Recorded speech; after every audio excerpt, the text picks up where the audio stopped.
Hello everyone, I am Dilip Kumar, lecturer in botany at Government Boys Degree College, Shahidapur.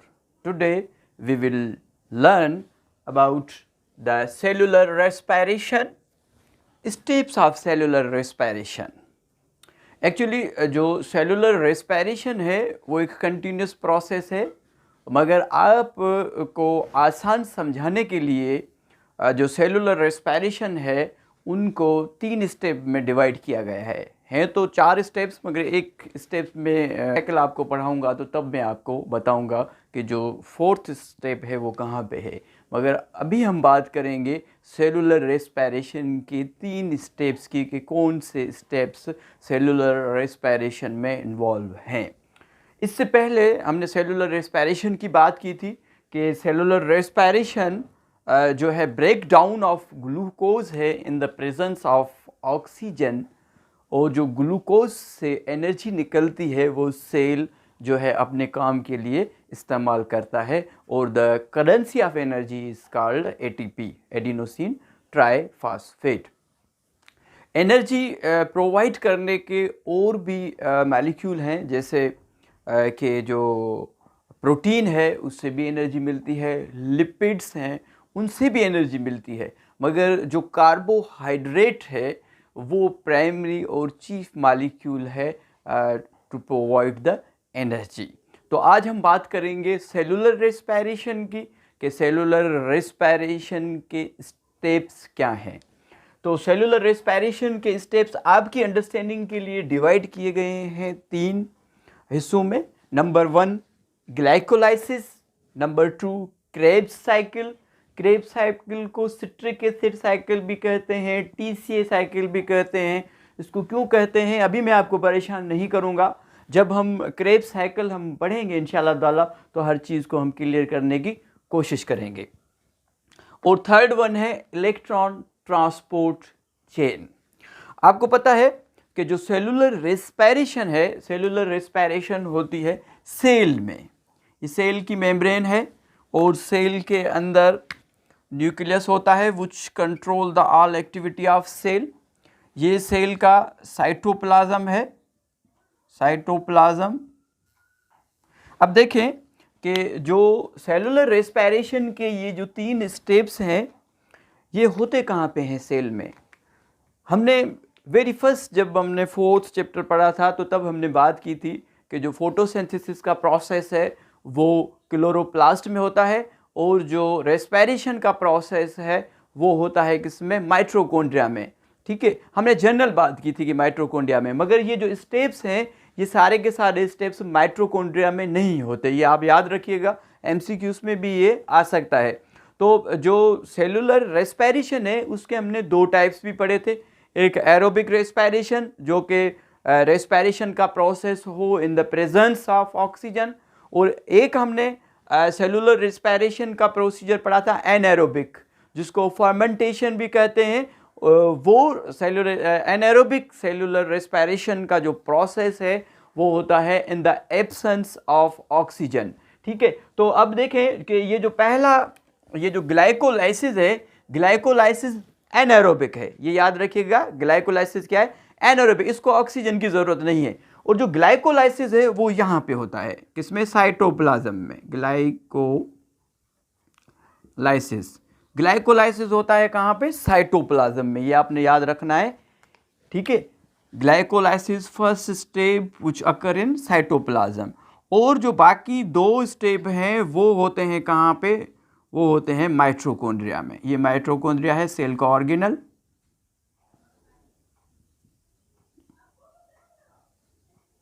Mitochondria.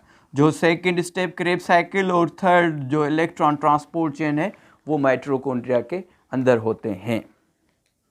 फिर हमने ये भी बात की थी कि अगर एक मॉलिक्यूल ग्लूकोज का अगर ऑक्सीडाइज्ड होगा तो उसमें 36 एटीपीज हमें मिलेंगे, 36 एटीपीज हमें मिलेंगे। जो फर्स्ट स्टेप है ग्लाइकोलाइसिस उसमें हमें 2 एटीपी मिलेंगे, और जो सेकंड क्रेब साइकिल है इसमें भी 2 एटीपी मिलेंगे, और जो थर्ड है इसमें हमें 32 एटीपी मिलेंगे। इस तरीके से हमारे 36 एटीपी एक मालिक्यूल ग्लूकोज का जब टूटेगा तो हमें 36 एटीपी मिलेंगे। अब हम इसको काउंट भी करेंगे, साथ साथ देखते भी जाएंगे और कहाँ कहाँ पे ये बनेंगे। आज जो फर्स्ट स्टेप है ग्लाइकोलाइसिस, ग्लाइकोलाइसिस इसके बारे में हम बात करेंगे। ग्लाइकोलाइसिस, ग्लाइको मीन्स ग्लूकोज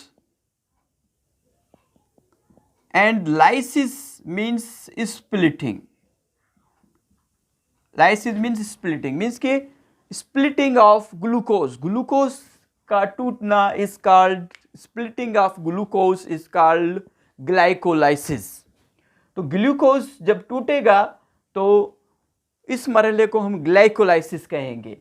अब देखें कि ये जो ग्लाइकोलाइसिस है, ग्लाइकोलाइसिस में दो मरहले होते हैं। यहाँ पे देखें ग्लूकोज की स्प्लिटिंग होगी एंजाइम की मौजूदगी में।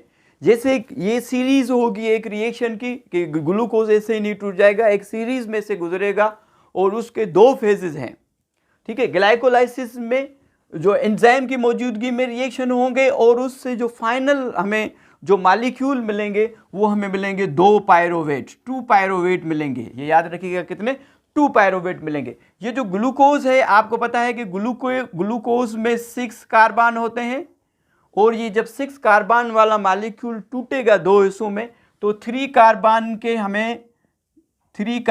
हमें 2 मॉलिक्यूल मिलेंगे, 2 पायरोवेट मिलेंगे, जिसको पायरोविक एसिड भी कहते हैं। 3 कार्बन वाले 2 मॉलिक्यूल मिलेंगे जब 6 कार्बन वाला मॉलिक्यूल ग्लूकोज जब टूटेगा। ये याद रखें। अब देखेंगे कि ये जो हमारा टारगेट है पायरोवेट, ये हमें कैसे मिलता है। एक तो टारगेट हमारा ये हो गया।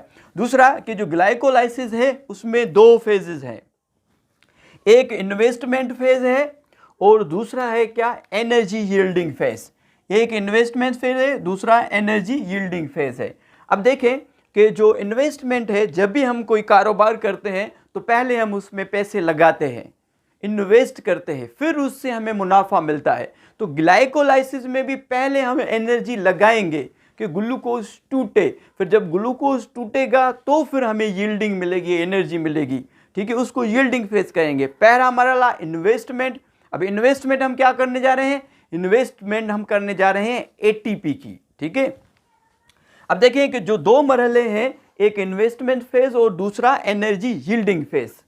अब देखें यहाँ पे कि ये जो ग्लूकोज है, ग्लूकोज ये मैंने बहुत सारे एरोज लगाए हुए हैं यहाँ पे। इसका मतलब कि ग्लूकोज इन मरहलों से गुजरता है, इन रिएक्शन से गुजर के ये पहला इन्वेस्टमेंट फेज है जिसमें हम 2 एटीपी इन्वेस्ट कर रहे हैं। 2 एटीपी जब इन्वेस्ट करेंगे तो इसमें हमें मिलेंगे 2 पिगाल, 2 पिगाल मिलेंगे, फास्फोग्लाइसरल्डिहाइड। 2 हमें फास्फोग्लाइसरल्डिहाइड मिलेंगे। जब 2 फास्फोग्लाइसरल्डिहाइड हमें मिल जाएंगे एक ग्लूकोज के मॉलिक्यूल में, जब इन्वेस्ट हमने 2 एटीपी की तो यहाँ पे ये इन्वेस्टमेंट फेज यहाँ पे कंप्लीट हो जाएगा। अब ये जो पिगाल हैं, पिगाल के हमें कितने मॉलिक्यूल मिले हैं, 2, जो कि 3 कार्बन वाले 2 मॉलिक्यूल हैं जिसको हम फास्फोग्लाइसरल्डिहाइड कह रहे हैं। ये फास्फोग्लाइसरल्डिहाइड अब जाएंगे एनर्जी यील्डिंग फेज में। ये भी फास्फोग्लाइसरल्डिहाइड कई मरहलों से गुजर के लास्ट में हमें जो 2 मॉलिक्यूल मिलेंगे 3 कार्बन वाले, वो मिलेंगे 2 पायरोवेट, जिसको पायरोविक एसिड भी कहते हैं। और इस मरहले में हमें 4 एटीपी मिलेंगे। कितने, 4 एटीपी और 2 NADPH, 2 NADPH मिलेंगे और 4 एटीपी मिलेंगे। अब देखेंगे 4 एटीपी हमें मिले हैं, इसमें से 2 तो हमने इन्वेस्ट किए थे, तो अब नेट गेन कितनी हो गई ग्लाइकोलाइसिस में एटीपी की, 2। तो 2 ATP is a net gain of glycolysis. और उसके अलावा हमें क्या मिला है, निकोटिनामाइड 89 हाइड्रोजन भी हमें इसके साथ मिले हैं। 2 जो हैं वो NADH भी हमें मिले हैं, ठीक है। तो यहाँ पे ये ग्लाइकोलाइसिस कंप्लीट हो जाएगा। अब हम इसको समराइज करके देख रहे हैं दोनों फेजेस को, किसको, इन्वेस्टमेंट फेज को और एनर्जी यील्डिंग फेज को। तो यहाँ पे आ जाए कि अगर हम इस ग्लाइकोलाइसिस को समराइज करके देखेंगे तो आप यहाँ पे देख सकते हैं कि ये ग्लूकोज है, दिस इज अ ग्लूकोज। अब देखिए ग्लूकोज में कितने मॉलिक्यूल है, ग्लूकोज मॉलिक्यूल में कितने कार्बन है, 6 कार्बन, 1 2 3 4 5 6, 6 कार्बन वाला ग्लूकोज मॉलिक्यूल को जब 1 एटीपी देंगे, अब देखें ये इन्वेस्टमेंट फेज है, ये हम इन्वेस्ट 1 एटीपी कर रहे हैं, जब 1 एटीपी इसको हम देंगे तो इसमें से फास्फेट ग्रुप निकलेगा, ठीक है। फास्फेट ग्रुप जाके अटैच होगा इसको कार्बन नंबर 6 में, कार्बन नंबर 6 में जब फास्फेट ग्रुप ग्लूकोज के कार्बन नंबर 6 पे जब इस एटीपी का फास्फेट ग्रुप अटैच होगा तो अब इसका नाम चेंज हो जाएगा, इसका नाम, इस मॉलिक्यूल 6 कार्बन वाले मॉलिक्यूल का नाम होगा क्या, ग्लूकोज 6 फास्फेट। तो ग्लूकोज में से जब ग्लूकोज को जब 1 एटीपी हमने दी तो उसमें से हमें क्या मिला, ग्लूकोज 6 फास्फेट। ग्लूकोज 6 फास्फेट में एंजाइम कैटालाइजिंग होगी, आइसोमर हम उसे कहेंगे कि केमिकल फार्मूला सेम होगा मगर स्ट्रक्चर जो है उसका चेंज हो जाएगा तो उसको आइसोमर कहेंगे। इसका केमिकली ये ग्लूकोज और फ्रक्टोज एक जैसे हैं मगर क्या है, स्ट्रक्चर इसका चेंज हो जाएगा। जब स्ट्रक्चर इसका चेंज होगा तो उसका नाम चेंज हो जाएगा, जो ये ग्लूकोज 6 फास्फेट है ये चेंज हो जाएगा किसमें, फ्रक्टोज 6 फास्फेट में। यहाँ पे एक और भी बात याद करने की है कि जो ये ग्लूकोज है ये दूसरा फास्फेट लेने की इसमें जगह नहीं है, तभी ये चेंज हो जाता है फ्रक्टोज 6 फास्फेट में कि इसमें दूसरा फास्फेट अटैच हो सके। अब दूसरा एटीपी हम इन्वेस्ट करने जा रहे हैं, ये सेकंड एटीपी है हमने इन्वेस्ट किया, ये पहला एटीपी हमने इन्वेस्ट किया, ये दूसरा एटीपी जब हम इन्वेस्ट करेंगे किसको, कि फ्रक्टोज 6 फास्फेट को, तो ये जो फ्रक्टोज 6 फास्फेट है तो अब ये जो फ्रक्टोज 6 फास्फेट चेंज हो जाएगा 1 एटीपी इन्वेस्ट करने से, तो फ्रक्टोज 1,6 डाइफास्फेट, 1,6 डाइफास्फेट, 1,6 डाइफास, क्योंकि एक फास्फेट का ग्रुप कार्बन नंबर फ्रक्टोज के कार्बन नंबर 1 पे है अटैच और एक जो फास्फेट ग्रुप है वो कार्बन नंबर 6 पे अटैच है फ्रक्टोज के, तो इसका नाम चेंज हो जाएगा फ्रक्टोज 1,6 डाइफास्फेट।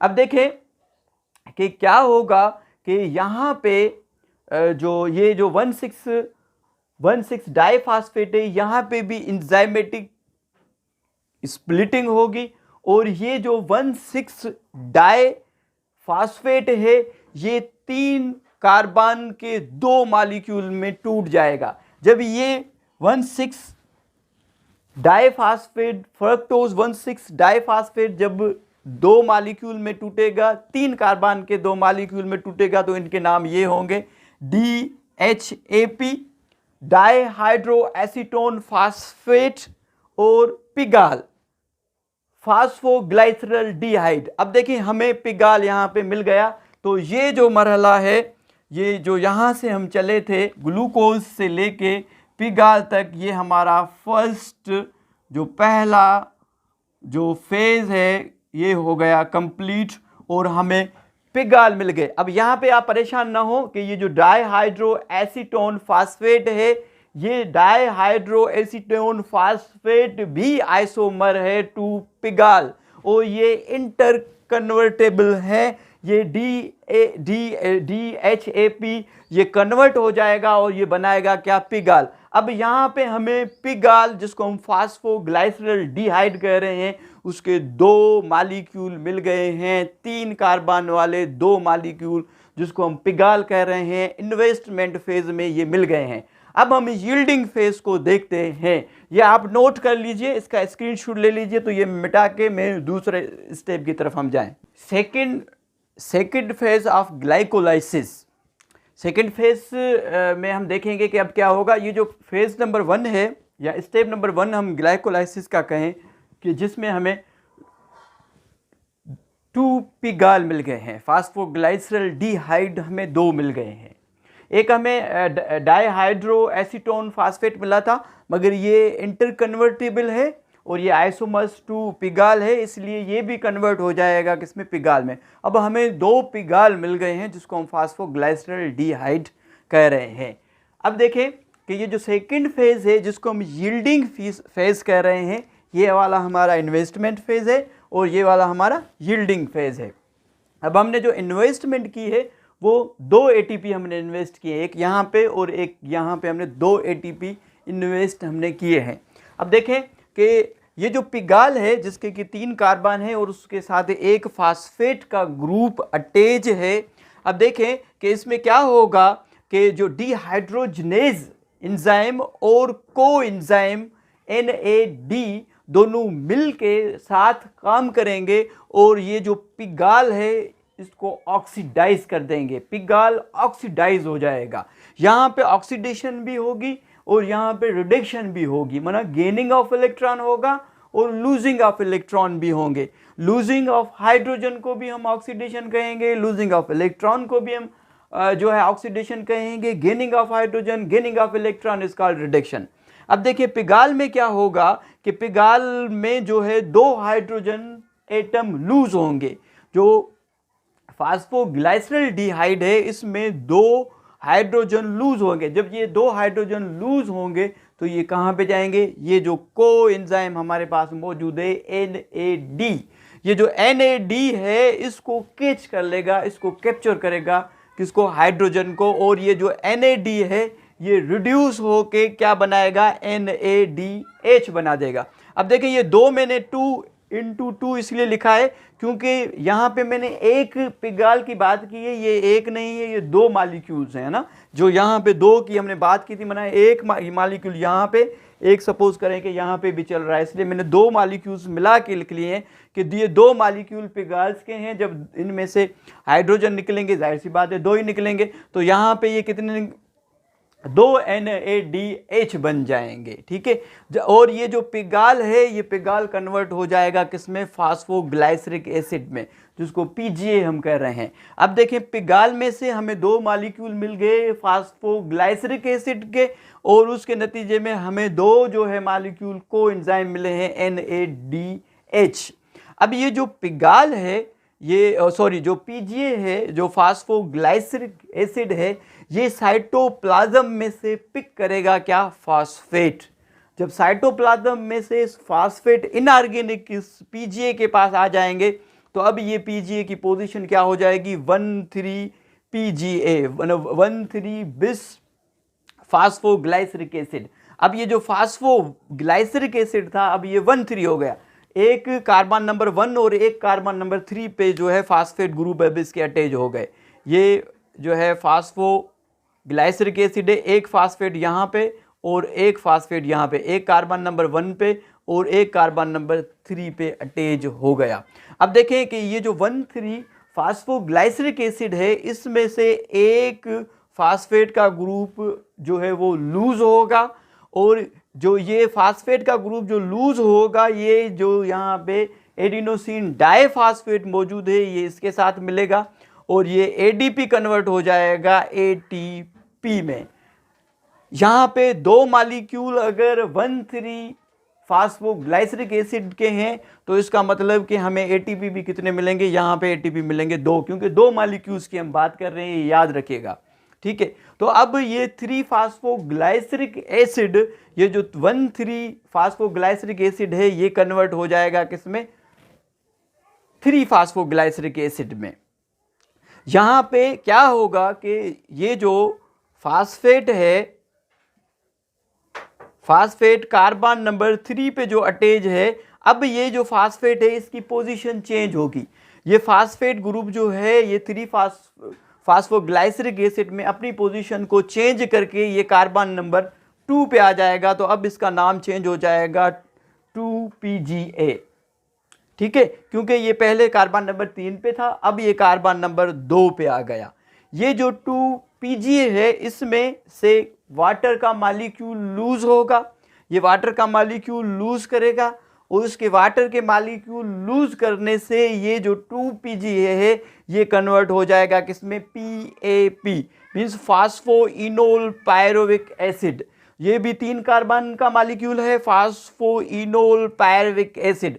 ये जो फास्फोइनोल पायरोविक एसिड है इसमें से एक मजीद और फास्फेट का ग्रुप रिलीज होगा, एक मॉलिक्यूल में से एक फास्फेट का ग्रुप रिलीज होगा, तो यहाँ पे हमारे पास 2 मॉलिक्यूल हैं, तो यहाँ पे 2 फास्फेट के ग्रुप 2 मॉलिक्यूल्स में से रिलीज होंगे और ये 2 यहाँ पे भी ADP होंगे, एडिनोसिन डाइफास्फेट, और ये एडिनोसिन डाइफास्फेट जो है कन्वर्ट हो जाएगा किसमें, ATP में। फाइनली फाइनली जो फास्फोइनोल पायरुविक एसिड है उससे हमें मिल जाएगा जो हमारा टारगेट था, जिसको हम पायरोवेट कह रहे हैं। ये जो पायरोवेट है ये 3 कार्बन का हमें मालिक्यूल, 3 कार्बन के हमें 2 मालिक्यूल मिल गए पायरोवेट, जो कि हम कहाँ से चले थे, ग्लूकोज से चले थे। ग्लूकोज जब टूटा तो अब देखें जो इन्वेस्टमेंट हमने की थी, वो कितने 2 ATP। ये जो 2 ATP हैं ये हमारा था इन्वेस्टमेंट। हमने इन्वेस्टमेंट कितनी की, जो इन्वेस्टमेंट हमने की कितनी 2 ATP, ठीक है। और जो हमें प्रोडक्ट मिली, जो हमें टोटल ATP मिले हैं, कितने मिले हैं ये देखें कि 2 यहाँ पे 2 ATP यहाँ पे मिले हैं और 2 ATP हमें यहाँ पे मिले हैं। तो टोटल हमें ATP कितने मिल गए, 4 ATP मिल गए। 2 क्योंकि हमने इन्वेस्ट किए थे तो नेट गेन हमें जो मिला, नेट गेन कितना मिला 2 ATP। कितने ATPs, 2 ATPs। और हमें ATPs के साथ एक और भी चीज़ मिली है, ये NADH के 2 मालिक्यूल। NADH 2 जो इलेक्ट्रॉन कैरियर्स को एंजाइम है, 2 हमें क्या मिले NADH। अब ये हो गई हमारी नेट गेन। हमने 2 ATP शुरू में लगाए थे इन्वेस्टमेंट फेज में और हमें कितने ATP मिले, 4 ATP मिले। 4 में से 2 हमने लगाए थे, वो माइनस करेंगे तो नेट गेन जो हमें मिला वो कितना मिला, 2 ATP। 2 ATPs हमें नेट गेन, 2 ATPs ग्लाइकोलाइसिस के जो है बरल जो प्रोसेस जो फर्स्ट स्टेप है उसमें मिल गया, और 2 NADP। तो आज हमने पढ़ा है ग्लाइकोलाइसिस में हमने देखा कि जो 6 कार्बन का ग्लूकोज का एक मालिक्यूल जो है उसमें स्प्लिटिंग हुई और सबसे पहले ग्लूकोज चेंज हुआ 6 ग्लूकोज को एक ATP दिया तो ग्लूकोज 6 फास्फेट में चेंज हुआ। ग्लूकोज 6 फास्फेट जो है वो चेंज हो गया किसमें, फ्रक्टोज 6 फास्फेट में। फ्रक्टोज 6 फास्फेट को फिर एक ATP दिया तो ये चेंज हो गया फ्रक्टोज 1,6 डाइफास्फेट में। 1,6 डाइफास्फेट फ्रक्टोज जो है एंजाइम उस पे सारी में एंजाइम ने जो है जो इन्वॉल्व हुए हैं, ये जो एंजाइम की एक्टिविटी हुई और ये जो 1,6 डाइफास्फेट फ्रक्टोज 1,6 डाइफास्फेट जो है टूट गया 3 कार्बन वाले मालिक्यूल 2 में। एक को हम DHAP का और दूसरे को हमने पिगाल का। DHAP कन्वर्ट हो गया, DHAP भी कन्वर्ट हो गया पिगाल में। तो ये जो इन्वेस्टमेंट फेज था इसमें हमें 2 पिगाल मिल गए, ठीक है। और ये जो पिगाल है, फिर पिगाल जो है यील्डिंग फेज में जब आया तो पिगाल से जो है PGA में कन्वर्ट हुआ। PGA से फिर 1,3 PGA में, 1,3 PGA कन्वर्ट हो गया 3 PGA में, और जो 3 PGA है फिर जो है 2 PGA, फिर 2 PGA, फिर फास्फोइनोल पायरुविक एसिड, और फाइनली हमें 2 पायरोवेट मिल गए। 3 कार्बन वाले 2 पायरोवेट ग्लाइकोलाइसिस में हमें मिले हैं, और 2 हमें नेट गेन ATP मिल गए, और 2 हमें NADPH मिल गए। अब हम जाएंगे किसके पास, क्रेब्स साइकिल के पास। अगर ऑक्सीजन की मौजूदगी होगी तो क्रेब्स साइकिल होगी, वरना क्या होगा, एनारोबिक होगा। अब मटेरियल हमारे पास ग्लाइकोलाइसिस में जो मिला है वो क्या है, 2 ATPs, 2 NADPH और 2 मालिक्यूल पायरुवेट के जो 3 कार्बन वाला मालिक्यूल है। So this is all about the glycolysis, first step of cellular respiration. मुझे उम्मीद है कि आपको लेक्चर ज़रूर समझ में आया होगा। अगर कोई गलती हो गई हो या आप कोई सजेशन देना चाहते हैं तो प्लीज़ कमेंट्स ज़रूर कीजिएगा। Thank you so much.